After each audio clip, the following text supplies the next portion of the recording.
Morning आप दोनों को। नुपुर, आपके साथ करते हैं शुरुआत। टाटा कंज्यूमर बताइए क्या लग रहा है, कैसे नंबर्स आ सकते हैं? बिल्कुल काफ़ी स्ट्रॉन्ग क्वार्टर रह सकता है टाटा कंज्यूमर के लिए। 10% की ग्रोथ यहाँ पे लेके चल रहा है कंपनी की आय में। कामकाजी लेवल पे मुनाफा देखे तो 18% की ग्रोथ यहाँ पे आती हुई नजर आएगी।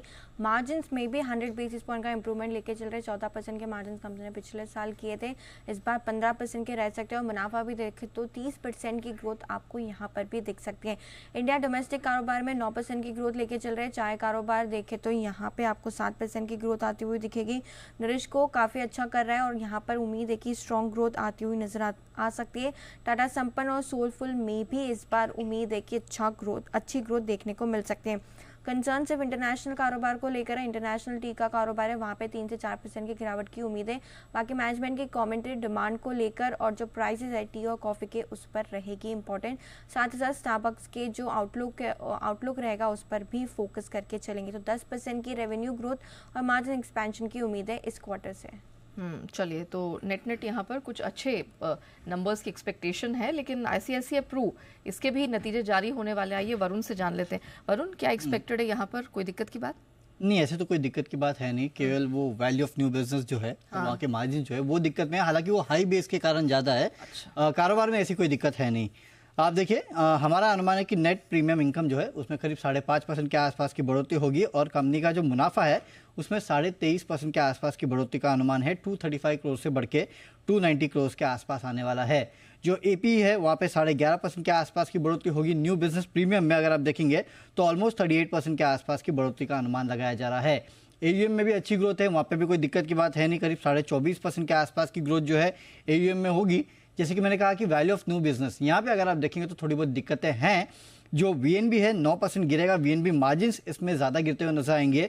32% से गिर के केवल 26% के आसपास आएंगे। इनफैक्ट HDFC लाइफ के नतीजे जब हमने देखे थे वहाँ पे भी हमने देखा था कि HDFC लाइफ के जो वैल्यू ऑफ न्यू बिजनेस के मार्जिन्स थे वहाँ पे गिरावट देखने मिली थी और वो हाई बेस के कारण था। तो पूरे इंडस्ट्री में आपको शायद यही ट्रेंड देखने मिलेगा और VNB मार्जिन्स जो है यहाँ पे आपको गिरते हुए नजर आएंगे। हालांकि यहाँ पे VNB मार्जिन्स बॉटम आउट हो सकते हैं, तो मैनेजमेंट की जो कमेंट्री होगी VNB मार्जिन्स को लेके उस पे आप नजर रखिएगा। तो नंबर्स तो देखेंगे, लेकिन कमेंट्री भी बहुत महत्वपूर्ण है मैनेजमेंट की ओर से। वरुण, आपको बहुत धन्यवाद वो डिटेल के लिए। लेकिन नुपुर, अभी हम आपको नहीं छोड़ेंगे क्योंकि नुपुर के पास और भी बहुत सारी डिटेल्स है जिस पे फोकस करना है। नुपुर, कल कौन कौन से नंबर्स आए हैं, जरा वो बता दीजिए। बिल्कुल, रिलायंस इंडस्ट्रीज दिग्गज कंपनी जहाँ पे नतीजे आते हुए दिखे। ओवरऑल बेसिस पे देखेंगे तो अनुमान से बेटर आपको नतीजे नजर आएंगे। कंपनी की आय में करीबन 5% की ग्रोथ इस क्वार्टर में आती हुई दिखे। कामकाजी लेवल पे मुनाफा देखे तो 4.5% की ग्रोथ यहाँ पर भी है। मार्जिन भी अनुमान से बेटर आते हुए नजर आए और मुनाफे में 10% की ग्रोथ इस क्वार्टर में देखने को मिली है। O2C सेगमेंट जो है वहाँ पर भी कंपनी की आय में 1% की ग्रोथ है। कामकाजी लेवल पे मुनाफा 19% से बढ़कर आते हुए दिखा है। मार्जिन भी 10% से बढ़ के 12% पहुंचते हुए दिखे। खाली रिटेल का जो सेगमेंट है रिलायंस का, वहाँ पे कमजोरी आती हुई दिखे। वहाँ पे जो नंबर्स आए वो अनुमान से कम आपको दिखेंगे, लेकिन YY बेसिस पे 10% की ग्रोथ यहाँ पर भी है। कामकाजी लेवल पे मुनाफा देखे तो 18.5% की ग्रोथ यहाँ पर भी आती हुई दिखी है। और लास्ट में जियो पर फोकस करें तो रेवेन्यू की ग्रोथ में 4% की बढ़त आती हुई नजर आई है। कामकाजी लेवल पे मुनाफा 3% की बढ़त लेके आता हुआ दिखा है। कैश के काफ़ी सारे काउंटर्स है जहाँ पे नज़र रखनी है। हैस्टन एग्रो नतीजे काफ़ी स्ट्रॉन्ग आपको दिखेंगे। रेवेन्यू में 14.5% की स्ट्रॉन्ग ग्रोथ आपको नजर आएगी। कामकाजी लेवल पे मुनाफा देखे तो करीबन 45% से ज़्यादा की ग्रोथ है। मार्जिन भी 8.5% से सुधर के 11% के पहुंचते हुए दिखे और मुनाफा 2 गुना से बढ़ते हुए दिखाए। केशोराम इंडस्ट्रीज यहाँ पे कमजोरी के साथ कंपनी ने नतीजे पेश किए। कंपनी की आय में सिर्फ 2% की ग्रोथ आती हुई दिखे, लेकिन दूसरी तरफ कामकाजी लेवल पे मुनाफा देखे तो 29% की गिरावट आपको दिखेगी। मार्जिन भी 10% से कमजोर होकर 7% रह गए और इस बार कंपनी का लॉस आया है करीबन 250 करोड़ के आसपास का।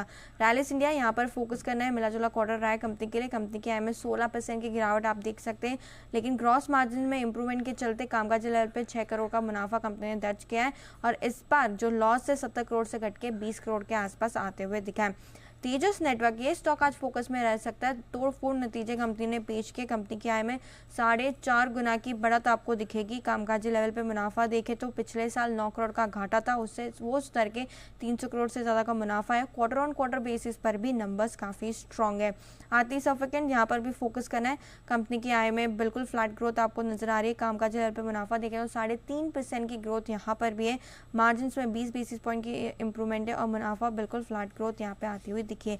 महिंद्रा लॉजिस्टिक कमज़ोर नतीजे, यहाँ पे लास्ट में यहाँ पे फोकस करना है। कंपनी की आय में 14% की गिरावट आपको दिखेगी। कामकाजी लेवल पे मुनाफा देखें तो 11% की कमजोरी आती हुई दिखी और मार्जिन भी 200 बेसिस पॉइंट से गिर के 5% से सुधर के अब सिर्फ 3% के रहेगा और इस बार कंपनी ने 1 करोड़ के मुनाफे के सामने 12 करोड़ का घाटा बुक किया है क्वार्टरली अपडेट में। ओके चलिए, तो ये वो नंबर्स हैं जो कल निकल कर आए। ऑफ कोर्स मार्केट्स जब आज खुलेंगे तो इन स्टॉक्स पे खासतौर से रिएक्शन दिखेगा। लेकिन नुपुर, और कौन सी खबरें हैं जहाँ पे फोकस करना है? ऑफ कोर्स ट्रिगर्स कौन से जहाँ ध्यान दें? बिल्कुल, काफ़ी सारे ट्रिगर से टाटा कंज्यूमर और आईसीआईसीआई प्रू जैसे कि डिस्कस हुआ है, यहाँ पे नतीजे आते हुए दिखेंगे। एमसीएस के भी आज आने वाले हैं नतीजे। कैश में 361 वॉम, साइन, डीएलएम जैसी कंपनी से जिनके नतीजे आज आने वाले हैं। एल&टी फाइनेंस होल्डिंग, जहाँ पे आज नाम जो है वो एल&टी फाइनेंस हो जाएगा, ये आपको ध्यान रखना है, नाम चेंज होते हुए दिखेगा। एमसीएक्स पर crude oil, natural gas mini option जो है वो आज से शुरू हो जाएंगे। एक्सटेट है, अनूप इंजीनियरिंग की बोनस इशू है 1:1 का, तो यहाँ पर फोकस करके चलना है। एस्टर डीएम स्पेशल डिविडेंड का एडजस्टमेंट 118 रुपए का आज आपको स्टॉक प्राइस में दिखेगा।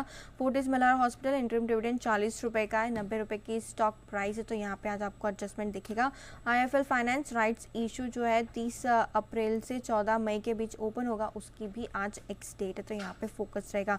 वोडाफोन आइडिया एफपीओ की जो प्रक्रिया है वो बंद हो चुकी है, काफ़ी स्ट्रॉन्ग रेस्पॉन्स इसको मिला है। अब तक टोटल सब्सक्रिप्शन देखें तो 7 गुना से ज़्यादा एफपीओ भरते हुए नजर आए। क्यूआईबी में 19 गुना से ज़्यादा का सब्सक्रिप्शन है, एनआईए में 4.5 गुना और रिटेल में भी 1 गुना से ज़्यादा का सब्सक्रिप्शन आपको दिखेगा। जेएनके इंडिया जो आईपीओ है वो आज से ओपन होगा, 25 तारीख तक ये ओपन रहेगा। प्राइस बैंड देखें तो 395 से 415 रुपीज़ की। ओएफएस के जरिए कंपनी 350 करोड़ जुटाने वाली है और टोटल साइज 650 करोड़ की है और एंकर बुक के जरिए कंपनी ने करीबन 415 करोड़ रुपए जुटाए हैं, तो यहाँ पर भी फोकस रहने वाला है। खबरों के लिहाज से एमएनएम फाइनेंस पर आज फोकस आने वाला है क्योंकि कंपनी ने जो अपने नतीजे हैं वो टाले। कंपनी ने नॉर्थ ईस्ट की एक ब्रांच में 150 करोड़ का फ्रॉड का मामला सामने आया है, जिसकी वजह से रिजल्ट्स पोस्टपोन किए गए और अब इस मामले की जो जांच है वो फिलहाल चल रही है। पेटीएम, जहाँ पे मर्चेंट का माइग्रेशन जो है वो पूरा हो चुका है, येस बैंक के साथ सिस्टम काम कर रहा है। को लेंडिंग का जो प्रोसेस था वो दोबारा से अब शुरू हो चुका है, तो यहाँ पर भी फोकस करके चलेंगे। इंडियन ओवरसीज बैंक, जहाँ पे 5000 करोड़ तक फंड जुटाने को अब मंजूरी मिलती हुई नजर आ रही है। एफपीओ क्यूआईबी के जरिए राइट्स इशू के जरिए कंपनी फंड जुटाती हुई दिखेगी। 12 महीनों के दौरान एक या अधिक चरणों में फंड जुटाती हुई आपको बैंक नजर आएगी।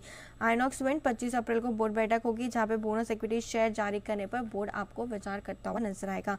एफएमसीजी स्टॉक्स पर आज फोकस करके चलिए, खास करके नेस्ले, जहाँ पे जी बिजनेस की खबर पर मुहर लगी है। फूड रेगुलेटर ने शुरू किया है बाजार में सैंपल कलेक्शन। नेस्ले के साथ ही अन्य बेबी फूड बनाने वाली कंपनियों के प्रोडक्शन की जांच की जाएगी। अतिरिक्त चीनी और नमक की भी जांच यहाँ पे सामने होती हुई दिखेगी। जी बिजनेस की खबर थी, जहाँ पे मुहर अब लग चुकी है। बल्क डील में इंद्रप्रस्थ मेडिकल कॉर्प लास्ट में आपको फोकस करना है, जहाँ पे क्वांट म्यूचुअल फंड ने करीबन आधे % से ज़्यादा 250 रुपये के भाव पर यहाँ पे स्टेक खरीदा है, तो इंद्रप्रस्थ मेडिकल भी आज फोकस में रहेगा।